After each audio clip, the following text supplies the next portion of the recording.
Hi, guys. Today we will start with the story Why You Wouldn't Last a Day with the Free Folk. Beyond the wall, there were no kings, no lords, no iron throne, and no oaths. There was only cold, endless, piercing, merciless cold. There was no order, only survival. 1,000 tribes, 1,000 languages, beliefs, and customs that would have long since disappeared under the heel of Westeros, if not for this harsh land that took them in and asked no questions. The people that Southerners called wildlings called themselves free. But freedom here came at a price, too high for anyone born below the wall. From the first morning, everything worked against the outsider. The snow seemed to fall straight into his soul, suffocating him. The brittle bones of the Southerner trembled from a wind filled with the cries of dead trees. He didn't know how to get warm. He had no furs, no habit of moving constantly, no knowledge of how to find shelter in the lifeless forest. The free folk didn't wait, didn't pity. They looked at him as a weak creature, unfit even for the simplest task, not dying before sundown. The first thing to break his spirit was the food. The free folk didn't eat bread or drink wine. Their food was whatever they could catch, kill, or dig from beneath the snow. Old seal fat, congealed moose blood, a root that looked like rotting flesh but offered a hint of strength. Food was given only to those who could fight for it. The rest were just extra mouths.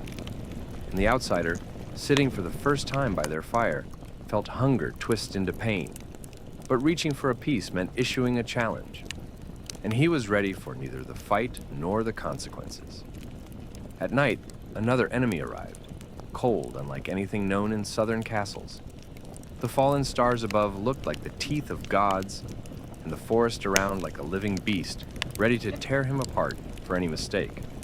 The wildlings hid under furs, slept pressed together, sharing body heat and breath. No one offered the outsider anything. He lay on the edge of camp, listening to the ice cracking in his lungs. No movement, no sleep, no hope. It was the first night. It felt like forever.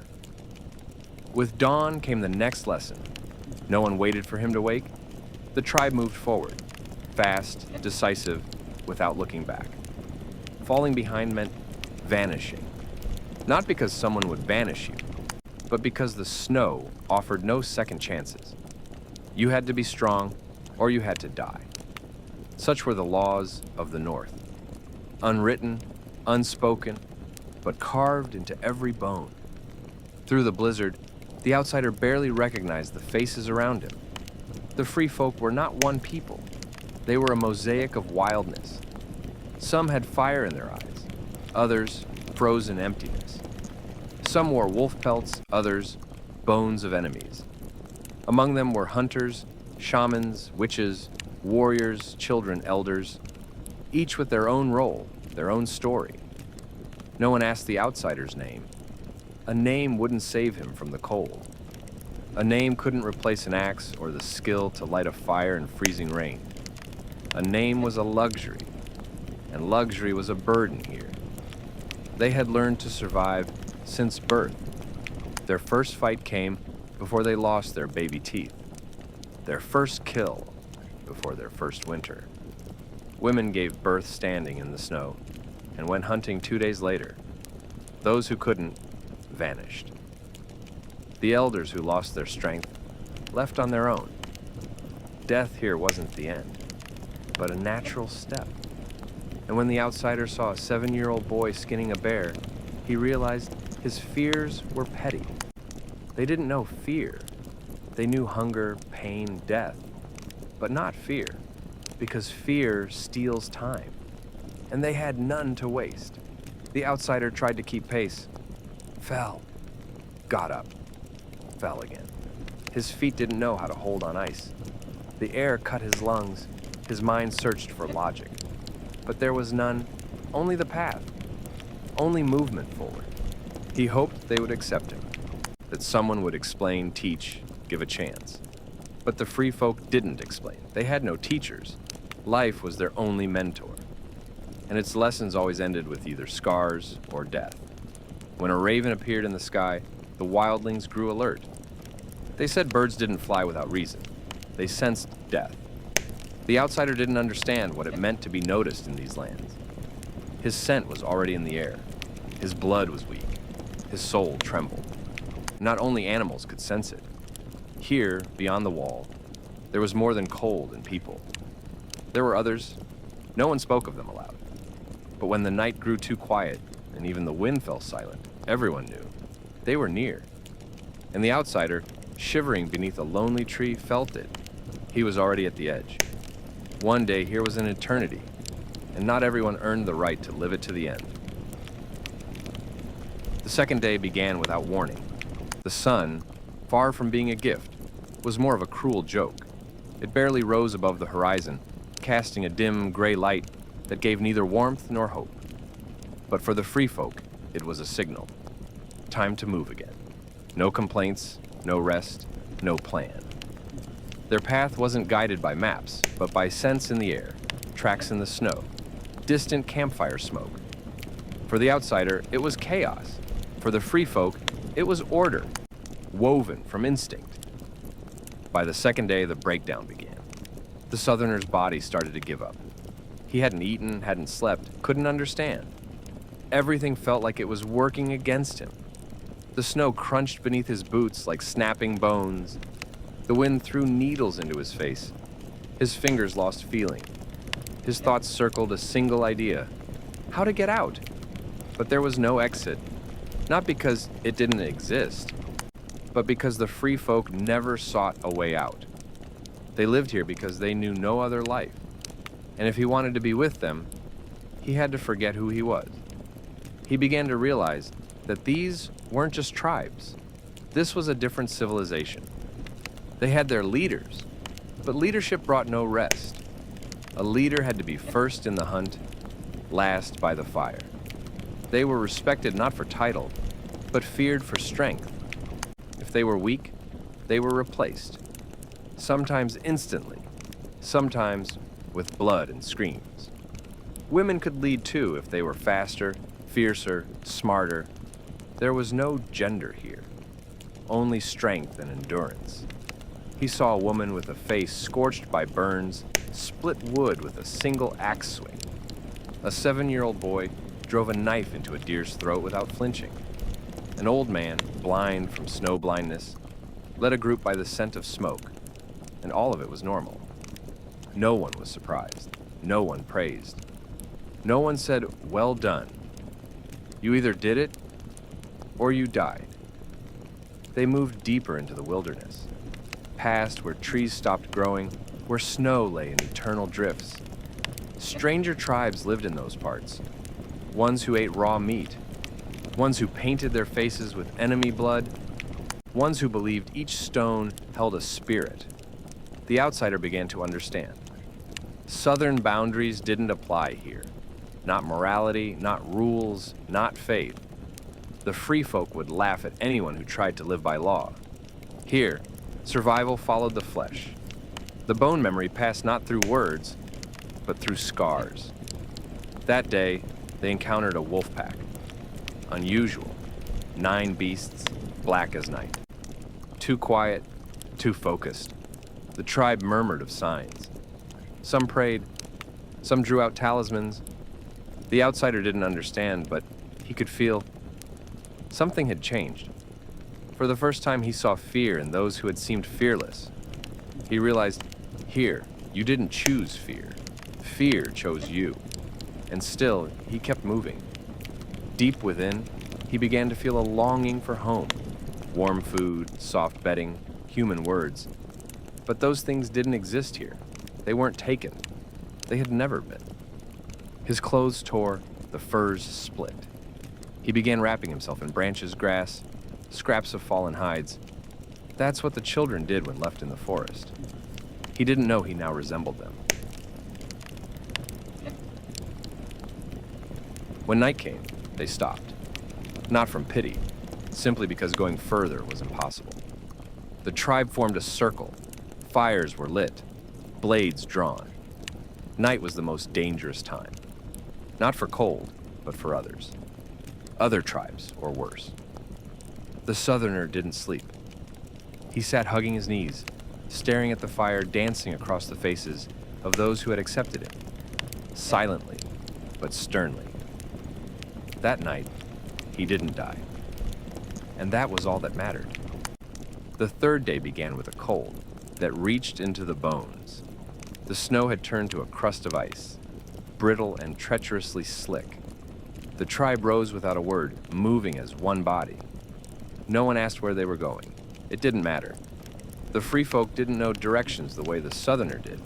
There was no north or south, only further. He walked, no longer feeling his feet. He had lost track of time. Even pain felt distant. Only a dry thirst remained, an itch in his throat, and a desperate craving for warmth. A dull pressure pulsed in his chest, fear that he would simply collapse and be left. But no one would help him up. Here, no one helped. Here, they left you. Snow quickly covered those who fell behind. After an hour, only footprints remained. After a day, nothing. He tried to understand what drove these people, why they chose this path, a life of wandering, hardship, and danger. Why they didn't surrender and head south, where there was food and walls. The answer was simple. Like everything among the free folk, freedom, but not the kind spoken of in books. This was freedom to live and die by their own will. Freedom to be predator or prey. Freedom to stay silent, to explain nothing. They came to a settlement, if such a word even applied. A few hides stretched between trees, a fire pit with bones drying around it, children wrapped in furs, faces smudged with soot. Women with swords, elders with eyes full of frost. The Southerner was met with a stare, no surprise, no pity. He was just another. They had seen his kind before, and they knew this one wouldn't make it. There he tasted the food of the free folk for the first time. A broth made from old meat, herbs, and bone marrow. Bitter, smoky, thick. He vomited after the first sip. An old woman with a burn-scarred neck stared at him silently. An hour later, he ate again, because not eating meant dying. In that camp lived a healer. They called her by an old name, one no southern tongue could pronounce. She didn't heal. She tested. Her bruise burned. Her salves smelled of death. But afterward, you breathed. Sometimes. Better than before. She smeared some kind of paste on his hands. The skin swelled, but he felt his fingers again. That was considered lucky. That night, strangers approached the camp. Other free folk, but from an enemy tribe. They didn't come to talk. They looked like animals. And the scent of blood was their signal. A skirmish broke out. Fast, without warning. Axes to throats, spears to chests. Screams, short. The Southerner hid, he trembled. No one blamed him, because he was nothing. He wasn't one of them yet. After the fight, the dead weren't buried. They were burned or given to the wolves. And trophies, feathers, ears, teeth were taken. That's how memory was preserved.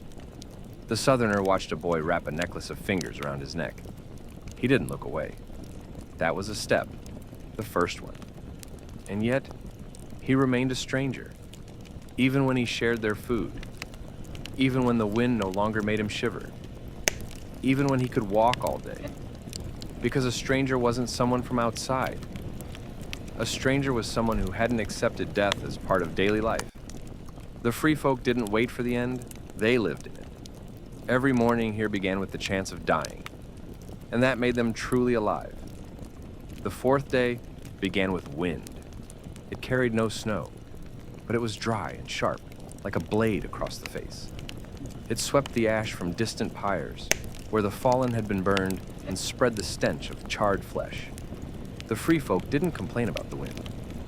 They listened to it, because often it warned before the eyes could see.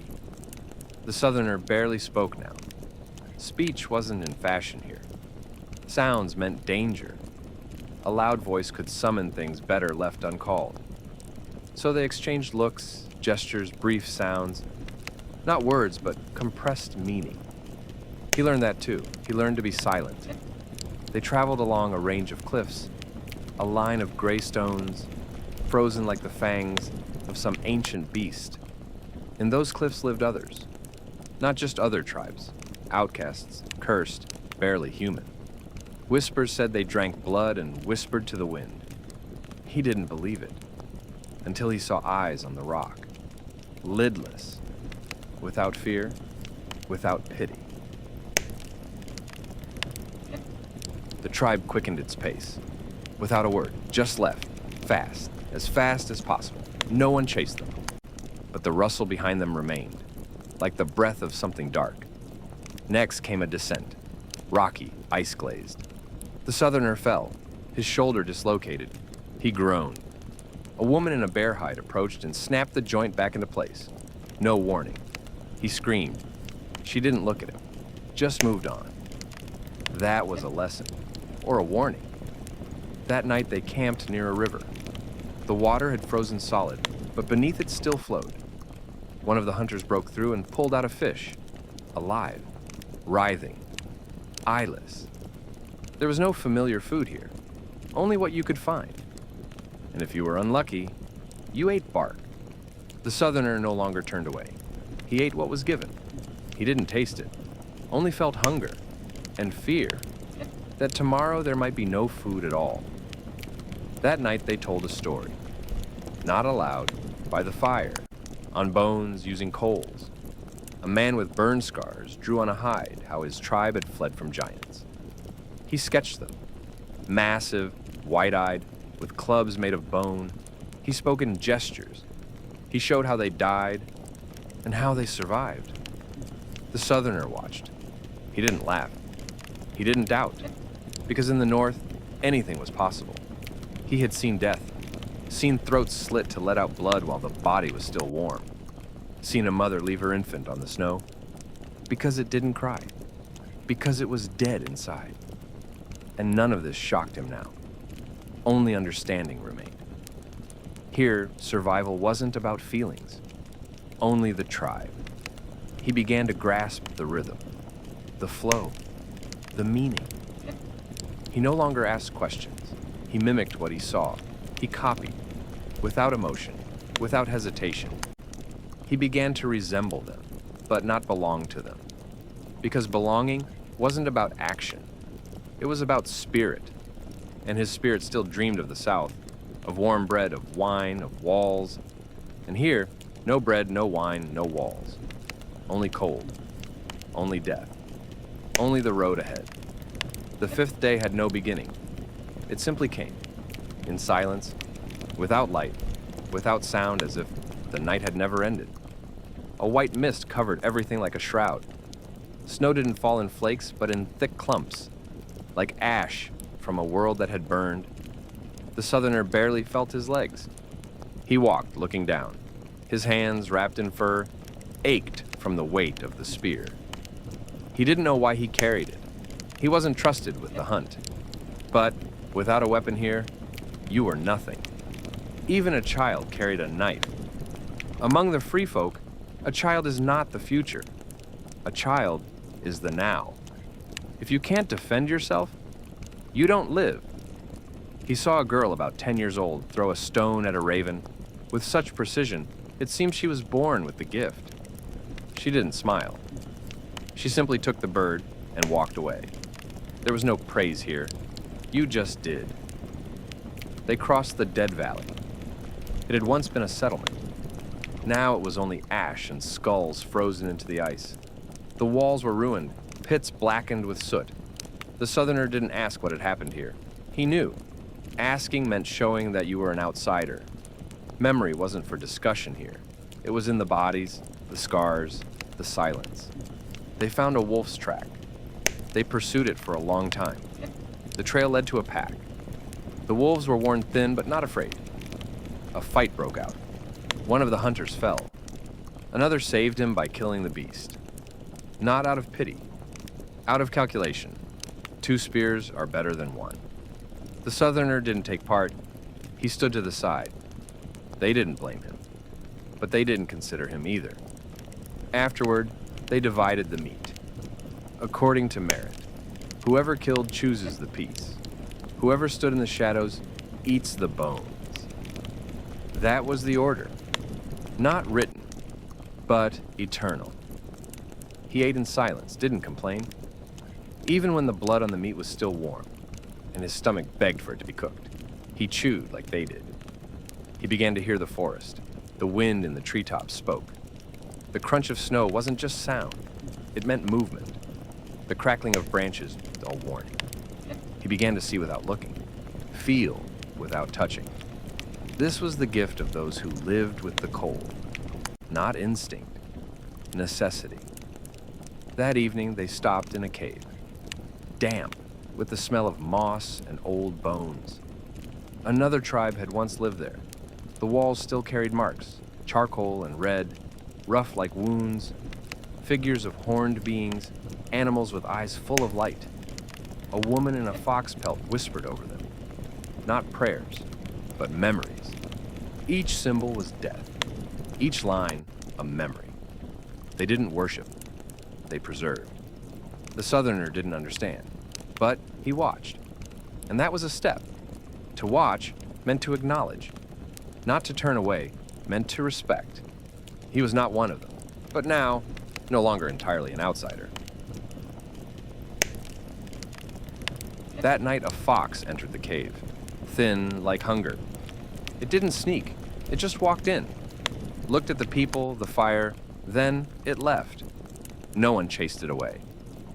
Because it had been here before, possibly, from the tribe that left the marks. No one laughed, not even the children. There was no room for laughter here, only for memory. The sixth day arrived when the snow became light. Light, like air. The wind had gone, it didn't return, but the weather was such that you didn't know where to go. Everything was the same. Gray, white, endless. Words no longer made sense. The Southerner felt empty. Empty not as in a stomach filled with hunger, but empty as a body that no longer knows what it exists for. He had lost track of time. He no longer thought about home. He didn't think about what awaited him. He understood that he was part of something larger, but at the same time, he knew that this something wasn't his. He walked, not understanding why. He simply walked. Everyone walked. No one explained. Because the question why had no meaning here. The free folk don't ask questions. They don't wait for answers. They simply do. And suddenly, amidst the white, he saw her. Big, dark, like the shadow itself. She walked through the snow, not sinking into it as if she weren't human. An animal. No, not an animal. It was a person, but with a gaze as though she hadn't seen light in many years. It was a woman. A woman from that tribe that had once hidden in caves, concealing their secrets, hiding their names. She didn't look at them. She didn't look at anything. She simply moved forward. The Southerner felt cold. The kind of cold that doesn't come through clothes, but straight to the soul. She didn't stop, didn't pay attention. She wasn't part of their world, and in that, there was neither tragedy nor relief. She was on her own. He saw how several men, used to life on the edge, tried to approach her. They didn't touch her. They didn't say a word. They simply stood to the side and watched. They knew, if she wanted, she'd leave them alive. If not, they'd just become snow, part of this endless white world.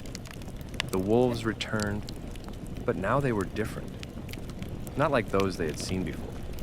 These were bigger, darker, angrier. They weren't afraid of people. They walked with people. In their eyes, there was no fear, only hunger. They followed the woman, who didn't slow her pace. She looked straight ahead, not turning. Only when the first wolf leaped did she throw a knife into its throat. It was a moment when everything froze, and everything became clear. She was their queen. She was free. The Southerner understood. But this understanding didn't bring relief. He was still an outsider. and remained an outsider in this place. The seventh day was not a day. It did not begin, nor did it end. It was part of something constant, eternal. The wind would rush in and immediately vanish. It didn't touch. It didn't bring cold. It was here and it wasn't. Just like the people, just like everything around them. None of it mattered. The southerner woke up alone. He didn't know how long he had slept, didn't know what might have woken him. He felt that something had changed. But what exactly? He didn't understand. He got up with difficulty moving his legs and looked around. The cave was empty. Only the smoke from the fire still curled upward like the last trace of life. He didn't know where to go. He didn't know what to do. They were all gone, and they hadn't left any traces. He only noticed that no one had taken his things, his furs, his knife, his spear. They had left him everything. They hadn't driven him out. They hadn't turned away. They had simply left. Over there on the cave wall, there was still the image, the same figure, the same hand that had drawn their history. He knew. This was more than just a drawing. It was a sign that he wasn't lost yet, a sign that he wasn't forgotten. He was part of this world, part of what remained, despite everything that had happened. He stood up and started walking. He walked without thinking. He walked because it was the only way. And suddenly he noticed them. In the darkness on the edge of the forest, they stood like shadows. Strange that he hadn't heard them before. They were so quiet, not even the snow creaking beneath their feet. They looked at him as something that didn't matter. He wasn't their friend. He wasn't their enemy. He was just a man walking through this world. He approached closer. Everything became clear when he saw their faces. Rough, with heavy scars. Each one had their mark. Each one had their story. They were part of this world, just like him.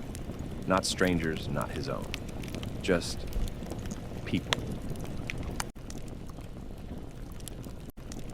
That night, a fox entered the cave, thin like hunger.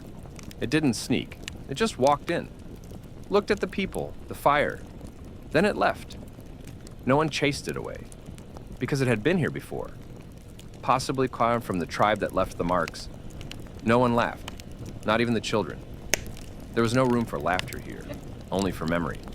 They didn't say a word, didn't offer help, didn't make a gesture. They simply stood and watched. Time froze. He felt how his body reacted to their gaze. He understood. He wasn't here to live. He was here to survive. And everything that was a choice. A choice that could lead to death or life. But not to life as he knew it. This was a life where there was no time for words, where there was no time for doubt. He stood still, not moving, not breathing, listening. And when their eyes met, he understood. He understood that his life now depended on what he did next. He didn't know if it would be the right thing. He didn't know what would happen after. But he knew one thing. Everything that was happening was part of his path. The path that had brought him here, and the path he had yet to walk. The 8th day. Or maybe it was the 9th. But really, did those numbers matter? In this world, beyond the wall, time wasn't the same as it was in the South. Here, it didn't flow by the hours, but by sensations. And the sensations told him that he was closer to the edge than ever before. He had been walking for several days, and everything around him was becoming familiar. Snow, forest, rocks. All of it was now part of his path. He no longer felt fear, but it wasn't a release. It was like a continuation of something he couldn't stop. He knew there was no way back. But ahead, amidst the forest, amidst the cold, there were those who might help. The ones he had seen before, the ones who had followed his trail, were part of these strange tribes. The free folk. He had heard their stories, seen their tracks, but had never stood face to face with them. Now he would see them for what they truly were. He was ready, or so he thought. He walked several kilometers before he stumbled upon the first group. They sat around a fire, wrapped in their furs, armed with wooden knives and stone axes. Their faces were dark, grim, with beards and scars, like animals that hadn't seen light for years. This wasn't one tribe. It was several, bound together by some invisible ties. He didn't know which of them was the strongest. He didn't know who ruled them. He just saw them. They didn't say a word when he approached. They didn't look at him as an outsider. He wasn't of interest to them. They didn't know who he was. They weren't going to kill him. They weren't going to help him. They just sat there, waiting. He sat down beside them. The fire was bright, but the cold air burned his face. He smelled meat, not prepared for humans. This was their food, their life, their rules. He knew that if he didn't become part of this world, the world would swallow him. He didn't say a word. He didn't ask for help. He didn't seek protection. But when he felt the gaze of one of them upon him, he understood. Whatever he did, their decision had already been made. He was part of their world, and that part meant one thing: choice. They looked at him as someone who belonged in this world. No more, no less. He wasn't an outsider, but he wasn't one of them either. He was just like them, an outsider, yet part of it all. The 9th day was no different. It was a continuation of what had happened before. He still walked the same path, under the same cold sky. Time didn't matter. Time didn't exist beyond the wall. Only the endless journey. He understood that he was part of something more complex than just travel. He was part of a vast world where there was no place for the weak. He knew, if they didn't accept him, they would simply leave him behind. Without words, without regrets. He would just vanish, like those who came before him. He met them again. Over there on the hill, they sat by the fire as they had before.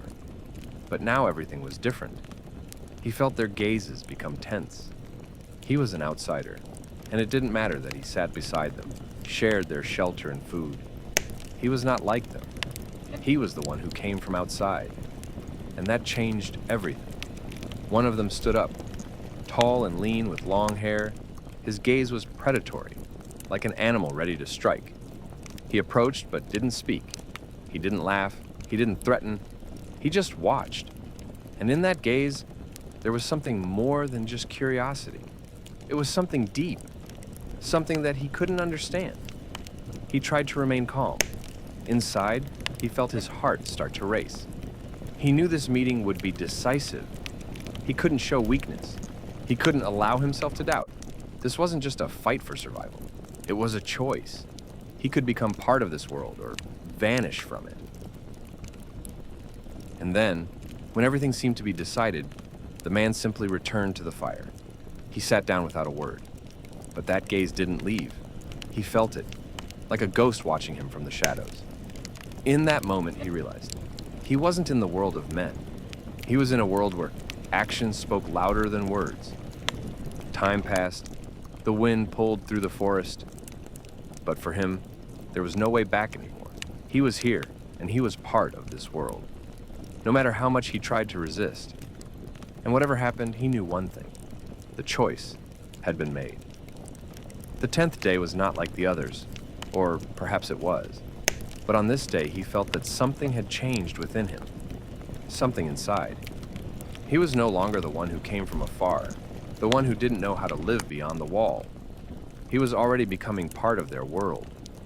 Though he couldn't quite understand what that meant, he knew he had found his place among them. He was no longer just an observer. He had become part of what was happening. His steps were surer, his movements quicker. He had started to feel nature the way they did. He could feel the wind, the scent of the forest, the cold on his skin, as though he was one with this world. Blending into it, they began to teach him, not with words, not with stories, but with actions. He learned to see the world through the eyes of those who had lived here for so long. He learned to understand how this world worked, how everything was interconnected. It was simpler than he thought, but also much more complicated. There was no room for mistakes. Here, you could only survive if you completely surrendered to nature and everything that came with it. They walked through the forest, searching for food. But it wasn't like in other worlds. There were no large animals to easily hunt. Here, you had to be smart. You had to be patient and observant. He realized that his survival now depended on how well he learned these skills. He could feel his body changing. He was getting stronger. He began to understand when to stop, when to speed up, when to hide from enemies. He was teaching himself to survive here, among these people, among these free folk. But it wasn't easy. Every decision required total commitment. Every step had to be calculated. He knew there was no room for error. One night, as they rested by the fire, one of them approached him. He was old, with a graying beard, but there was fire in his eyes. He looked at him like a father. That look spoke more than words. He understood. He was now part of their family. Not an outsider, not an enemy. He was one of them. They didn't speak much, but he understood that he had been accepted, and that meant no less than life itself. The 11th day brought a new challenge, or rather, several challenges. Beyond the wall, everything was different. Even if you had learned not to be afraid, learned to survive, there was always something out there that could kill you.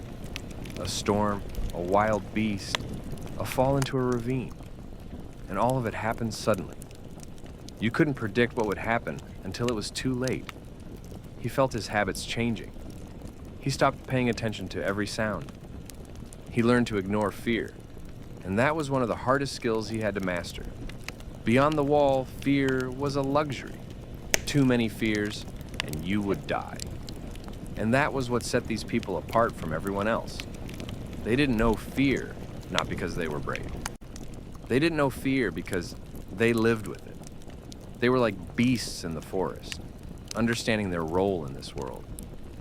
They didn't ask themselves what would happen tomorrow, they just moved forward because they had no choice. But despite all this, he still felt his eyes growing more alert, his every movement more calculated. He could see how they were looking at him, more and more. They were testing him. They were watching him. They knew he had to go through trials, just like everyone else. On the 11th day, he was sent on a mission. Simple at first glance. He had to find a beast that could be brought back to camp. This was an important task to prove his worth in the tribe. He could be strong, smart, but if he couldn't provide food for his group, his place among them would be in jeopardy. He knew this was his chance. He knew that this hunt would be the moment of truth. He set off into the forest, hoping for luck, but knowing that luck in this world was not something to rely on. He walked for a long time. The forest was quiet. The sky was covered with clouds, and the cold wind wouldn't let him relax. He knew this wasn't just a task. This was the moment when he had to prove that he was ready to become one of them. But despite his determination, he felt his heart start to race. At that moment, he realized he was no longer the one who could be saved. He was the one who had to survive. And his chance was now. He noticed the tracks. It was a large beast with thick fur and sharp claws. It was a good target. He followed the tracks, preparing for the decisive moment. The 12th day was decisive. He followed the tracks of the beast, which led him deeper into the forest. Step by step, he got closer to his goal, but his confidence began to wane. Time was passing, and the beast was becoming more dangerous. He could feel it. In this forest, there was no room for mistakes. Soon, he realized the beast had noticed him. The beast was clever. It knew that a man could get too close and was already hiding in anticipation. The sound he heard was quiet enough not to give away its position. But this was no ordinary animal. This was an enemy that needed to be fought. He froze, trying to understand where the beast was hiding. In his ears, the silence was deafening, broken only by the sound of the wind rustling through the leaves. He could hear the beast's breath pounding in his chest. He understood that he was too close to retreat. At that moment, he felt his fear vanish. It wasn't a desire, it was knowledge. He knew that his life depended on one correct move. He could be killed, or he could survive. Everything was decided now. He couldn't leave the task unfinished. He stepped into the darkness of the forest, preparing for the fight. With every step, his senses sharpened. He could feel the ground beneath his feet change, the wind shifting, his breath becoming quicker. And finally, he saw it. The beast stood before him, enormous, its eyes burning with wild fury. It was not just an animal. It was an enemy that understood what was happening. It knew what had to be done. It knew it had to fight. He made the first move. In that instant, the beast lunged at him, and the battle began. A battle that would decide his fate. The 13th day. The battle was brutal. Time stretched, and every moment seemed like an eternity. He could feel his blood pounding in his temples, his body operating at its limits. He couldn't afford weakness. He couldn't afford mistakes. In this world, mistakes cost lives. The beast was strong and fast, but even it felt its strength waning. With every strike, it weakened. With every move, it became slower. But it wasn't surrendering either. It knew that only one would remain alive in this clash.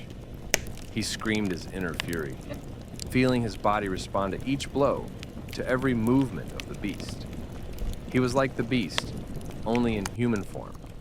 He wasn't thinking, he wasn't reflecting, he was acting. With each movement, he became more and more a part of this forest, a part of this struggle. With each move, the beast came closer. It was aggressive, trying to knock him down. But the man had learned to withstand blows. He endured, striking back, aiming for the vulnerable spots. And finally, after a long and desperate fight, the beast weakened. It began to retreat, realizing it wouldn't win. With one last effort, the man threw a knife he had managed to draw from his belt, and with perfect aim, struck the beast in the heart. It collapsed, but still continued to twitch, as though resisting one final time. He stood in the forest, breathing heavily, feeling his body refusing to continue the fight. But he knew this was not just a battle. This was proof. He had survived, and he had proven that he could be one of them. He had not been defeated, and that was all that mattered. The 14th day. He was returning to the camp, not feeling tired. His body was scorched, wounds starting to heal, but his spirit was unbroken. The beast he had killed wasn't just prey. It was a trial, a test of his survival ability. In a world where struggle reigns, where every action can be decisive, he had managed to survive. He had proven his strength. In the camp, everyone was silent when he approached with the trophy. He knew his success wouldn't go unnoticed, and he was ready. But no one spoke a word, and that was the greatest acknowledgement. In these lands, words were unnecessary. Only action mattered. Only survival mattered. His gaze was steady, his presence, regardless of time, was powerful. He stood surrounded by these people, knowing that he was now with them, yet still not part of their world. His ways were different, his values were too, but today, he was among them, and that meant more than any recognition. He was still not free. Freedom wasn't just an idea, it wasn't just a feeling. Freedom was something far harsher. He understood this. He knew that he had only begun his journey among these people. Now his life was no longer just survival. It was survival in their world, a world where every step is a matter of life and death. But he didn't give up. This was his chance.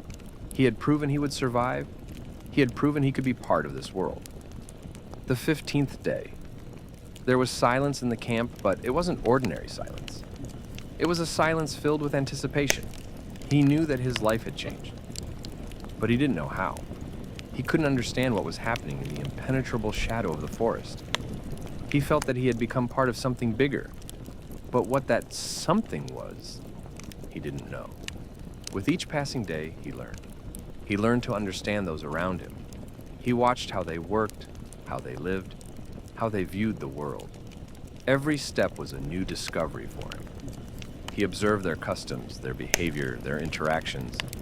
He saw how they fought for survival, how they protected their loved ones, how they reacted to danger. He was in their world, but he was still not part of it. He was still an outsider, but he understood that it would take time. He was ready to wait. He knew that he couldn't rush this process. He couldn't hasten becoming part of their world. It wasn't his decision. It was the decision of this world. That day, he sat by the fire, watching the dance of the flames. He felt his thoughts flow, becoming clearer. He understood that survival wasn't just action. It wasn't just physical existence. It was an art that had to be mastered in order to survive in this world. He looked at the people around him. They were strong, they were hardened, but they weren't like him. They lived with this world. They were part of it. He was merely a guest coming to their land. But he was ready to become more than just a guest. The 16th day. Morning brought frost. The air was laced with a chill so sharp, it felt like the forest itself was grinding its teeth. He woke wrapped tightly in furs, but the cold still seeped in. Among the free folk, no one complained. The cold was part of life, part of every breath. They lived in it, like with an old companion. He began the day by heading out to fetch water. The spring lay far away at the base of a slope. Several women were already on their way, silent, without hurry. He followed them, dragging a wooden container. The path was slick, stones glazed with frost, moss crunching beneath his feet. One wrong step and you'd fall, break a bone, become a burden. At the spring, the women drew water with practiced ease. He tried too, but his hands froze almost instantly. The skin on his fingers cracked like dried earth. He felt the cold burrow into his joints, draining their strength. His container slipped and spilled before he even made it to the edge.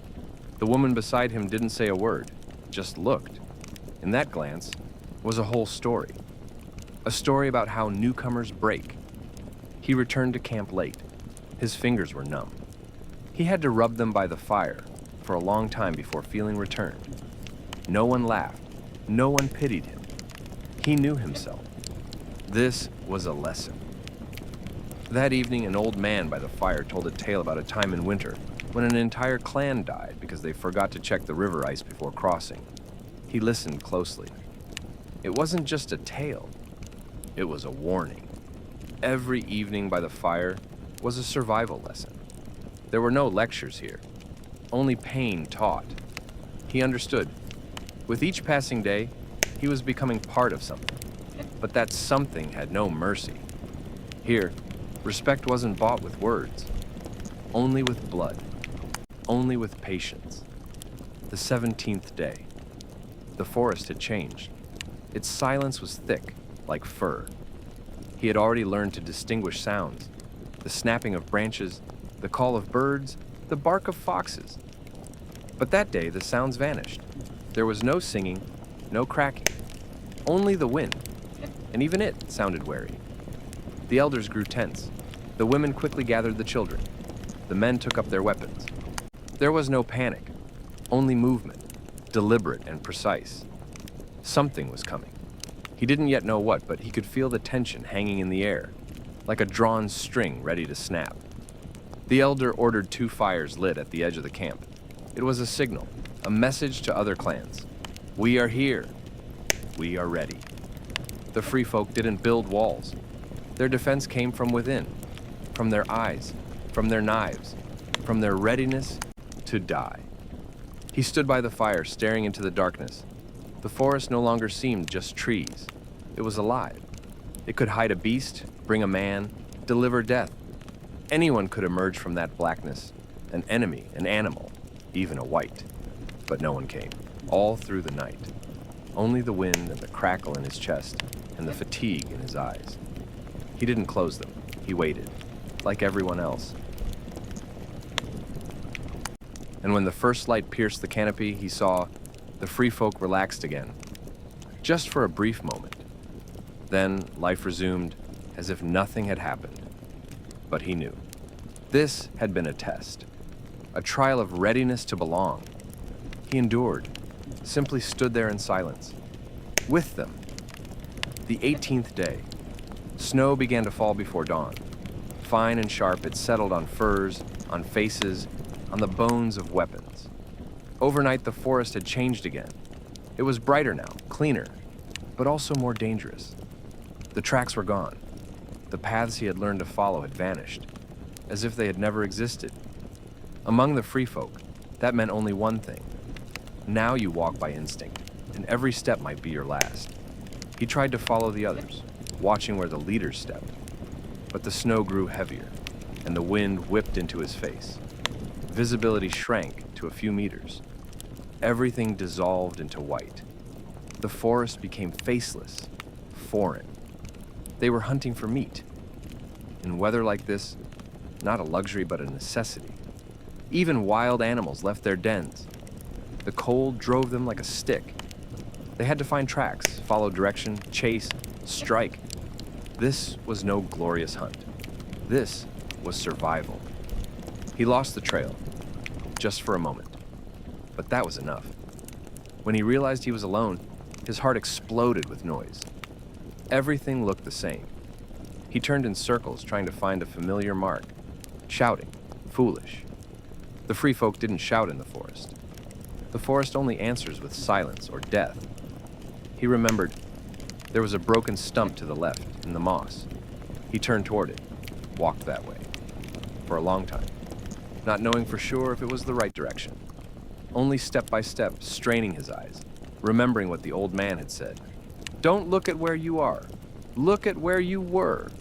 And then, a sound. Not a voice. The creak of snow. Someone was approaching. He froze. His hand touched his knife. But out of the white came a hunter, one of his own. He said nothing, just nodded, and walked on. He followed. That day, they caught nothing. But he remembered. In the forest, you're not alone, as long as you remember where you've been, and someone else remembers you. It didn't come suddenly, but like a slow shadow creeping behind him. At first, it felt like mere fatigue. Then, heaviness in the legs. Then, tangled thoughts. The body didn't scream. It simply stopped being an ally.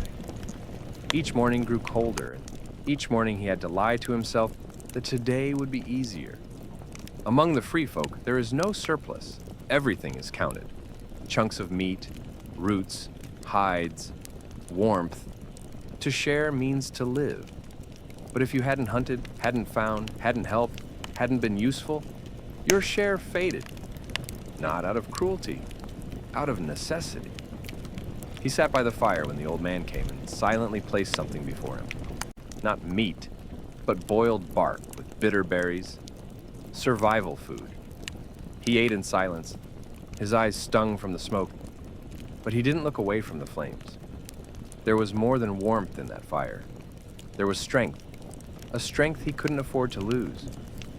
That night he dreamed of a feast, a long table, bread, honey, roasted meat. In the dream, he ate until he cried. In the morning, he woke up in the snow, mouth pressed to fur, belly empty, tongue dry.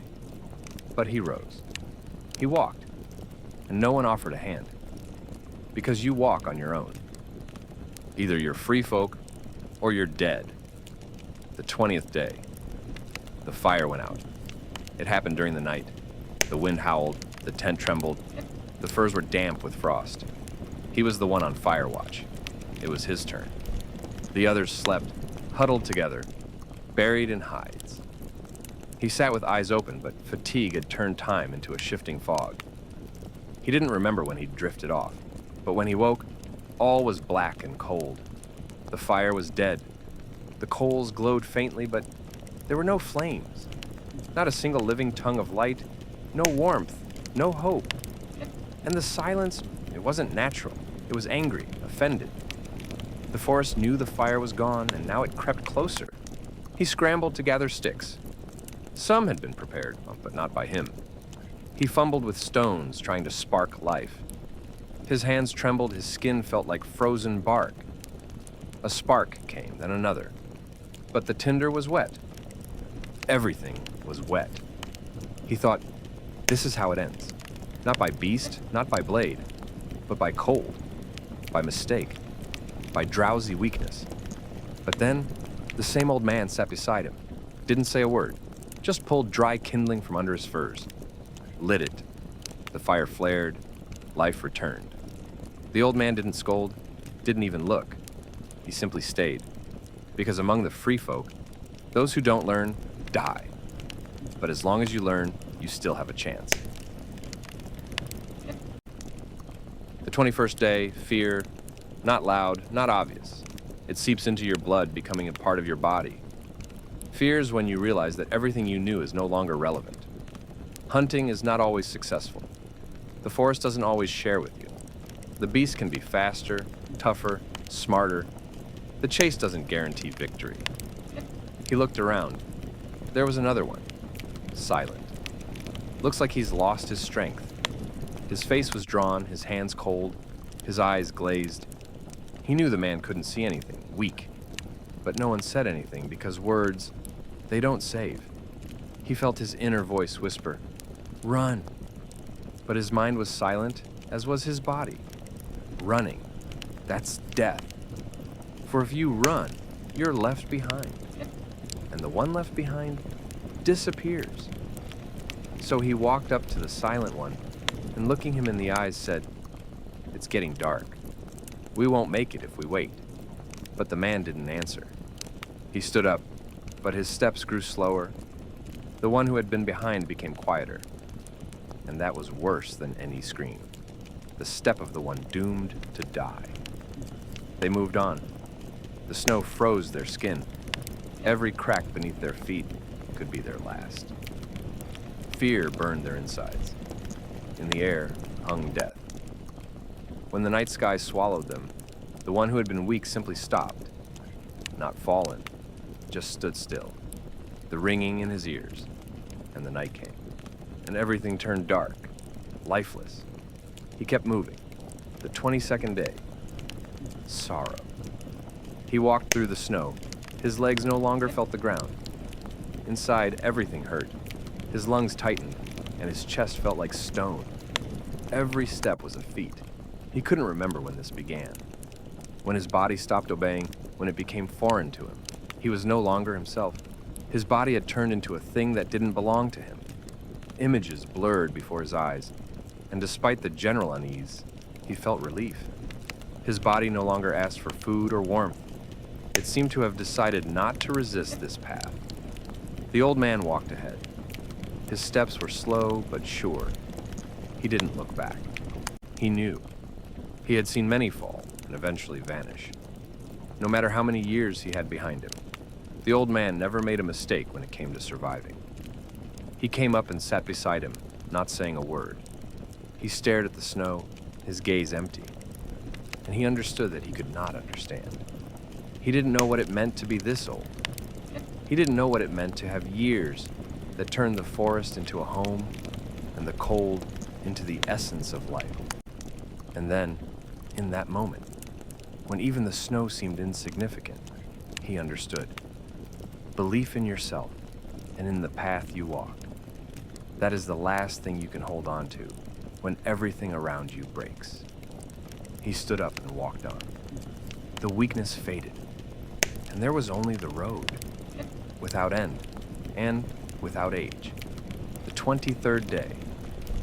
Loss. Loss doesn't come from the outside. It doesn't arrive when you lose something material. It begins inside. It's when you realize you can't get back what was once with you. It can never be like it was before. Nothing returns, and your gaze will never be the same again. He kept walking, and each morning became a new torment for him. Every morning brought the realization it wasn't going to be easy. The free folk, always leaving a mark, never look back.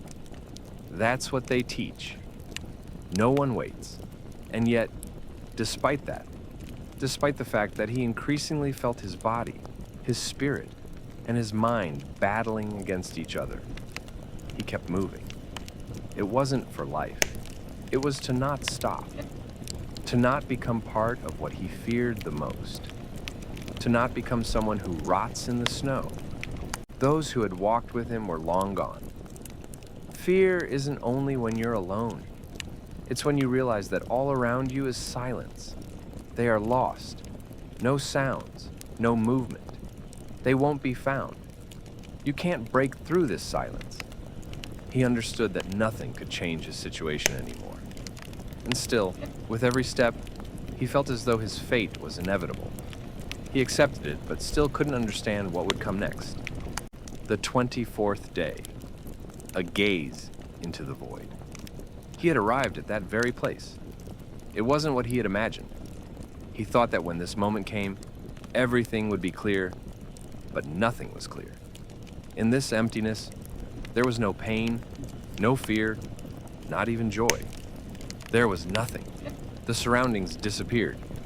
He found himself in an empty space where neither time nor memory existed. A fog that couldn't leave. Snow that wouldn't melt. A wind that didn't make a sound. He didn't know how much time had passed since it all began. He had stopped counting the days, his mind no longer trying to fixate on the moment. There was only the sensation of existing, but nothing more. Then he understood. This was a test. There was nothing more brutal than silence with no answer, when all you need is at least a sign. But there was none, only emptiness. And he realized that everything that could kill him was already inside. He wasn't waiting for encounters with wild beasts or other people. He knew they could meet him at any moment, and then he wouldn't be able to fight them. It didn't matter. He might not survive to meet them. But that wasn't his death. His death was already here, inside. The 25th day. Confrontation. He stood at the edge, his eyes staring into the fog. The wind filled the emptiness again, but now it was different. It was lighter, as if carrying with it a promise that everything could end, a promise that he could let go and continue. But he couldn't do it. He couldn't retreat. The free folk don't know retreat. He once again felt the cold in his fingers, just as before. That same cold that slowly seeps into the soul and becomes part of you. But now it wasn't just cold. It was the moment when you begin to realize that all your body, your feelings, your thoughts, they're not yours. They have become part of this land. These thoughts have become part of the fog, part of the wind. You are no longer you. You are everything.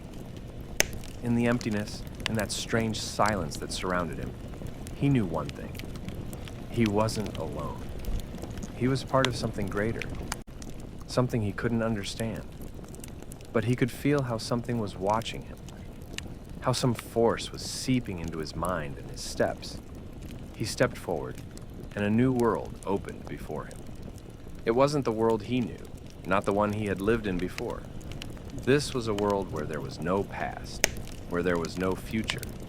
There was only the moment, and whoever could survive in this moment was part of something that lay beyond his understanding.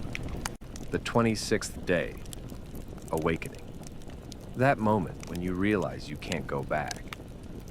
When everything that came before loses its meaning. You begin to understand that change has come. And now, there's no way out. You are here, and you belong to this place. The wind that blew through the dry bushes wasn't just cold.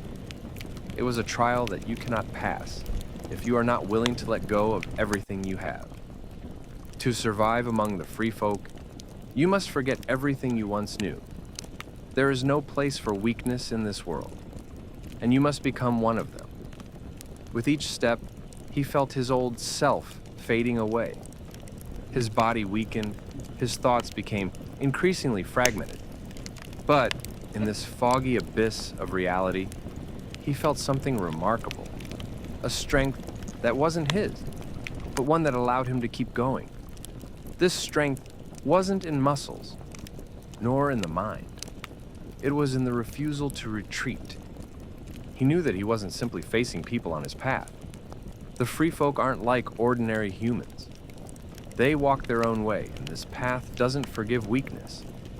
Every decision, every movement here, it's a step into the unknown. And only those who don't lose faith in themselves can remain alive. He was on the edge, and perhaps He had already long lost that part of himself that could still doubt. But here, among the snow and the wind, in these wild lands, he felt that all of this was part of something greater, something that he couldn't understand. The 27th day. Absorption. He didn't know how long he had been walking. His body had stopped responding to external stimuli. He only felt the cold that pierced to the bone and that strange emptiness that was simmering inside him. But there was one thing. He kept moving. He couldn't stop, because he knew that even a brief moment of stillness could be fatal. In the world of the free folk, there's no time for rest. Each step felt like a realization that he didn't belong here. He was an outsider among his own, and that thought made his heart beat faster. But he couldn't change anything. He had already become part of their world, part of their laws, and now all he could do was follow. He noticed the tracks. They weren't fresh, but they were there. They could have been the tracks of other people or animals he had crossed paths with. But he knew that wasn't the important part. The important part was that he was heading toward a place where no one was waiting for him, a place where he didn't know what awaited him. And perhaps that was the reason for his fear. Not the uncertainty ahead, but the fact that there was no longer a way back. He could no longer be the person he once was. He couldn't return. These weren't just physical boundaries. This was an internal barrier that he himself had built. And now, he didn't know what would happen next. He had to follow them. Those who had long ceased to be human, who had become part of this land, part of this world, the free folk.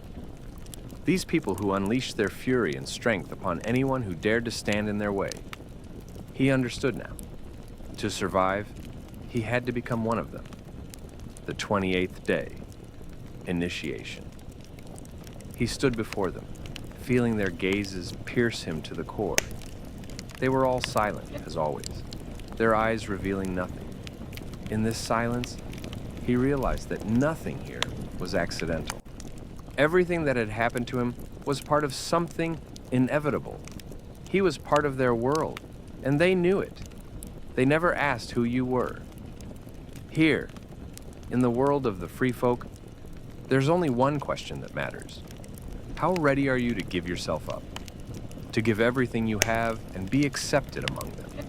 There was no place for weakness. Everyone who stood before them had to prove their worth. And now, he was here, in their world, among them. They did not speak. One of them extended his hand, and he understood that this was a signal.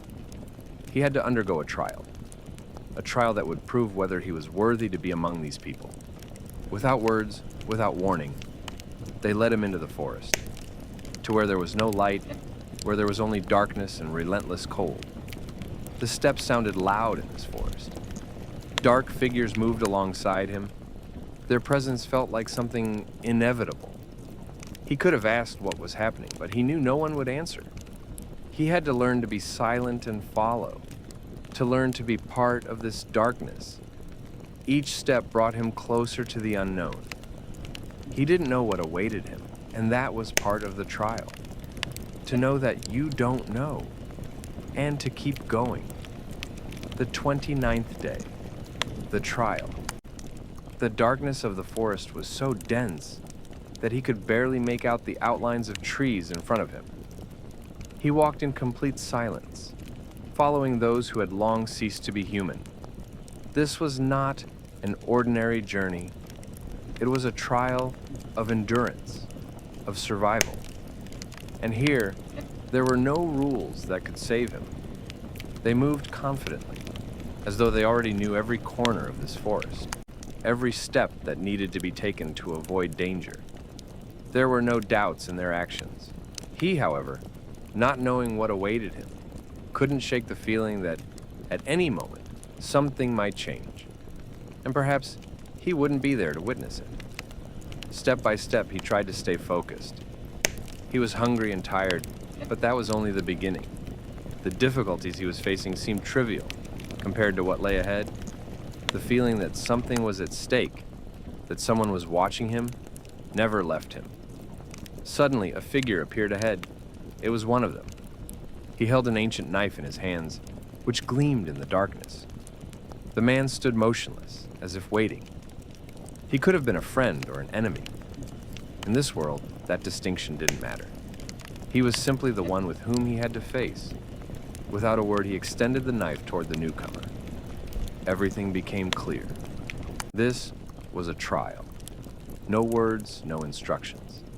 He had to make a choice. If he was ready, he had to accept the knife, to prove his resolve. He took the knife. It was a sign. He had become part of this world. The 30th day. Fear. When the knife found its way into his hands, the world around him seemed to shift. Everything became sharp, real, and dangerous. It was the moment when his entire life could turn in a different direction. He felt the cold steel in his palm, a reminder that now his life belonged to these people. He was part of their world, part of their rules. He looked at the figure before him, at the one who had handed him the knife. It was the moment when he realized there was no turning back. He didn't know what would come next, but he knew one thing: to survive. He had to become like them. He had to learn to be ruthless, brutal, and to show no weakness. Otherwise, he would become the one they destroyed without a second thought.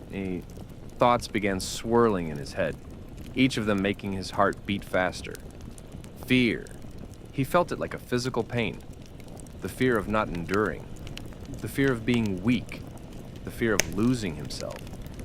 But he understood that this fear was part of his trial. Those who could not overcome fear could not survive. In this world, there was no room for doubt, no room for weakness. Here, there was nothing but survival and the fight for a place among those who had long ceased to be human. The 31st day. Acceptance. He clenched the knife in his hands, feeling its coldness seep into his very soul. But with each passing moment, he began to understand that this was not just a weapon. It was part of his new life, his new fate. In this world, if you want to survive, you must learn to accept. Accept that you are now different, that you must act like they do, without hesitation or doubt. His first steps among the free folk were difficult. Every day, he felt how alien their rules, their worldview were. They were not human in the way he had once understood it.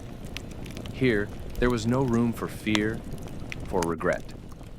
There was only survival, only forward motion. They taught him to be silent, to learn more from nature than from words. Each day he found himself further from the world he had known. With each day his body grew stronger and his mind sharper. He taught himself to trust instincts that had always been suppressed by civilization. He could no longer go back. Even if he wanted to, they wouldn't let him. He had become one of them. He had become part of their tribe. With every new step, with every glance at the dark sky, he felt the change. In this world, beyond the wall, there was no place for the weak.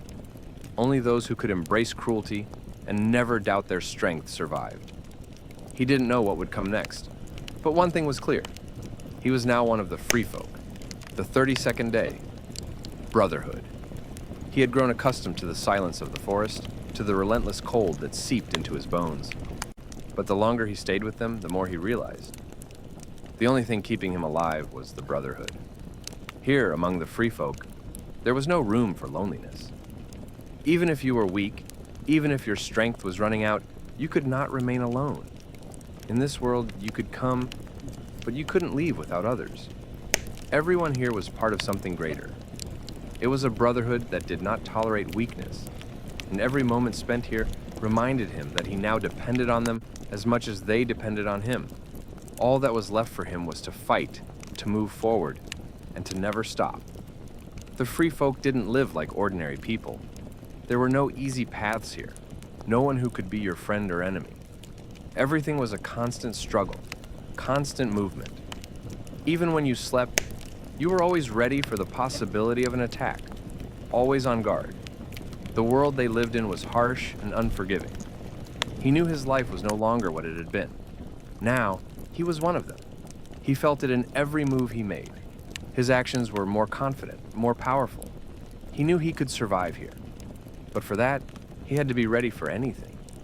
He knew that the brotherhood of these people was what gave them their strength. They did not pity one another, but they never left anyone behind.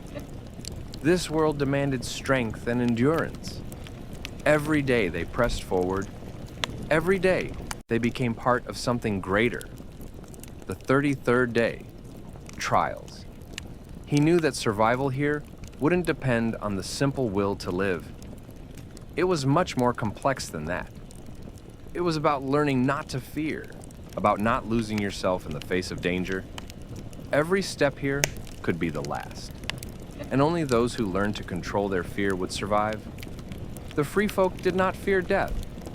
They knew it was an inseparable part of their world, just like hunting, just like the cold. They taught this to every newcomer who joined their ranks. You had to learn to fight, learn to accept your role in this endless cycle of life and death. They threw him into the harshest trials to see how he would behave when everything was against him. Each task, each test of strength and endurance reminded him that he wasn't ready. He thought he could survive all these trials, but every new test opened new levels of pain, new enemies, new fears, and only after overcoming them did he realize that he had become a little stronger. Each step forward was a step towards survival. The free folk did not ask how you felt. They didn't care about your emotions. They knew one thing: if you survived, you were worthy of being among them. If you fell, they simply left you behind. There was no room for pity, no time for tears. Only willpower decided everything. He taught himself not to complain, not to show fear. Only in this way could he prove his worth. Only in this way could he hope to survive. The 34th day, embracing pain. On this day, he understood for the first time that pain was not just a physical sensation. It was part of his new world, part of his new reality. If he didn't learn to accept it, he wouldn't be able to stay. Pain was an inseparable part of each day. It taught him resilience, taught him patience, and most importantly, it taught him how crucial it was to remain alive, no matter what. The free folk never complained about pain. They saw it as an inevitable part of their existence. It wasn't something to avoid or fear. Pain could be a friend, revealing new possibilities, new strengths. And the more he faced this pain, the more he realized it made him stronger.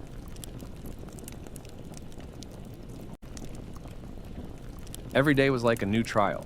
It wasn't just a fight with external enemies, it was a fight with himself, with his own limitations.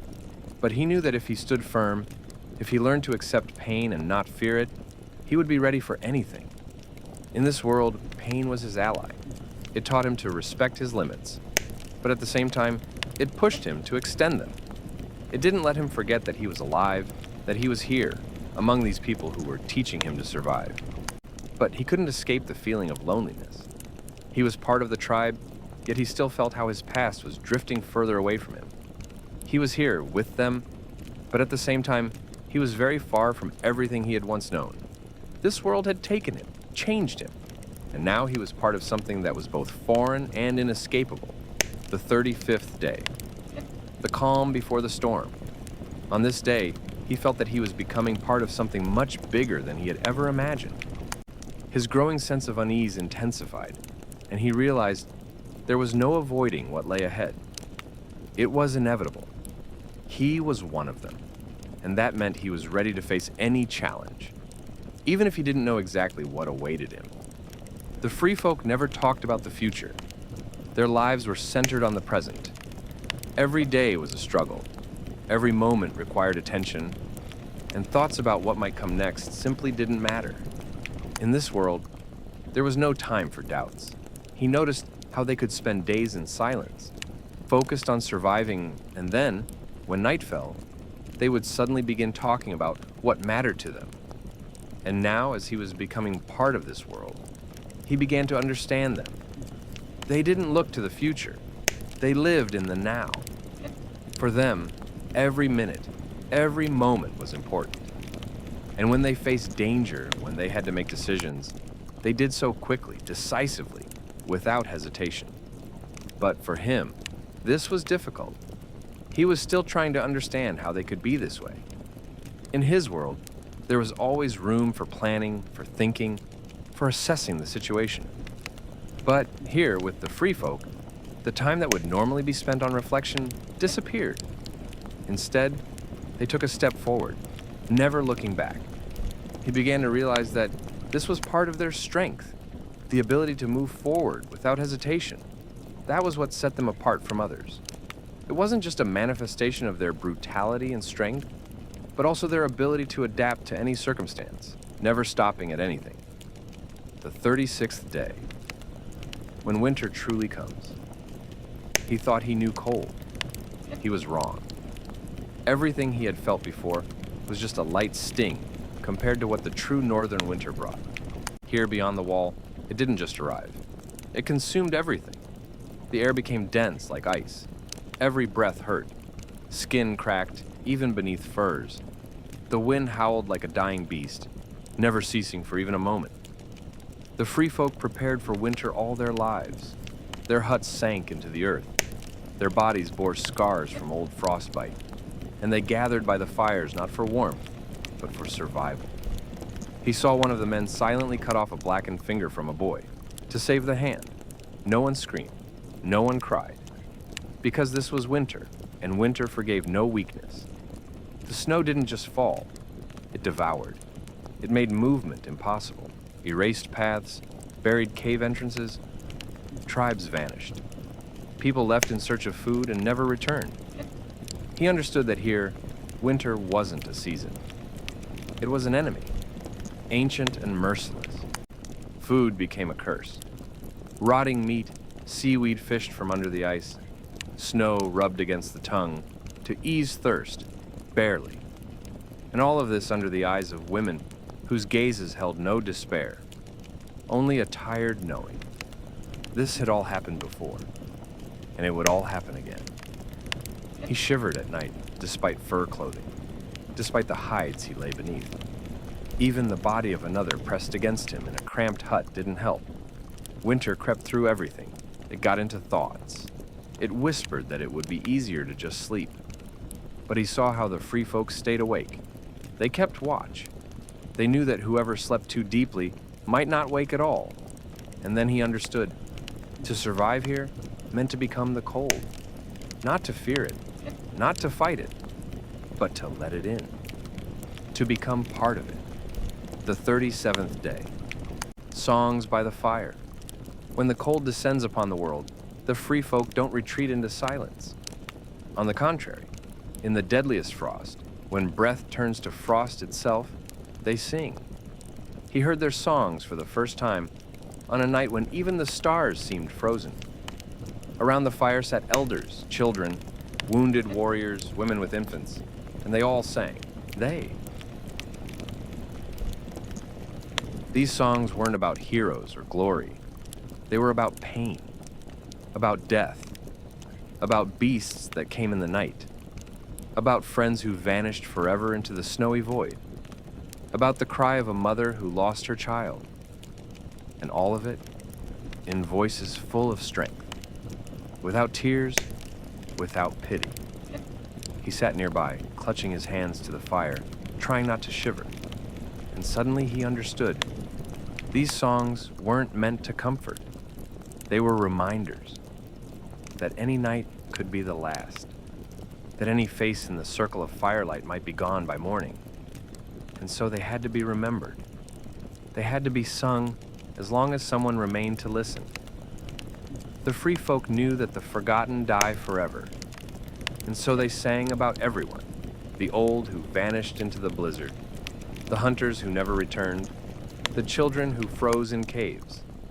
Every name in the song was an anchor, salvation from oblivion. He tried to remember the words, but the language was harsh as ice and foreign. He understood only the rhythm, the pain, the power. These voices did not carry hope, but bare, unflinching truth.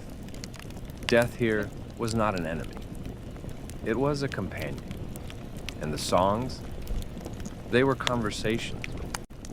The last day, the limit. He no longer knew how much time had passed. No count of days, no hope of return. Everything he once was, gone. His name, his fear, his voice. Only skin stretched over bones remained, and a heart still beating stubbornly in his chest. He could no longer feel his fingers. He ate meat he could swear had once been something human. He slept beside enemies because survival demanded it. He dreamed of screams, not his own. Screams of women losing sons, elders left beneath snow, children abandoned so the tribe might live. He woke with those sounds inside and stopped asking questions.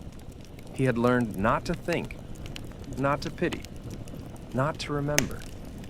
Life had shrunk to moments. Fetch water, catch prey, sharpen bone. All of it in silence. Even words were a luxury here. He was no longer an outsider, but he was no longer himself either. On the final evening, they marched through a blizzard. Snow lashed at their eyes. Someone fell. No one stopped. Because that was the way. Because death wasn't the end. It was just the culling. So the elders said. He knew tomorrow would not come. And in that was the truth. Among the free folk, you don't live. You endure. Until the body fails. Until the spirit breaks. Until you freeze in the snow and become part of the eternal, endless white. You wouldn't last a day.